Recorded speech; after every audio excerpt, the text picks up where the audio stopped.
Isinusulong ng Philippine National Police ang mas pinalakas na intelligence-driven operations matapos masabatang tinatayang 2.7 milyong halaga ng smuggled cigarettes sa Cotabato City.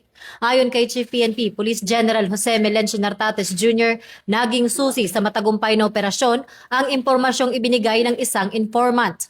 Aniya, mahalaga ang napapanahong impormasyon upang mas maging epektibo ang mga operasyon laban sa iligal na aktibidad. Nag-ugat ang operasyon sa ulat tungkol sa isang pulang Isuzu truck na umano'y ginagamit sa pagbabiyahe ng kontrabando sa barangay Kalanganan 2. Pagdating ng mga operatiba mula sa Cotabato City Police Station 3, natagpuan ang humigit kumulang 70 na kahon ng Bosco brand cigarettes na iniwan ng mga sospek. Bagamat walang naaresto, nagsasagawa na ng mas malalim na investigasyon ng pulisya upang matukoy ang nasa likod ng smuggling operation at maisampa ang kaukulang kaso. Tiniyak naman ng PNP na lalo pang palalakasin ang kanilang intelligence network at koordinasyon sa komunidad upang agad matukoy at mapanagot ang mga nasa likod ng iligal na kalakalan.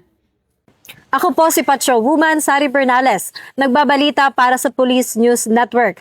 At ito ang bagong PNP para sa bagong Pilipinas, serbisyong mabilis, tapat at nararamdaman.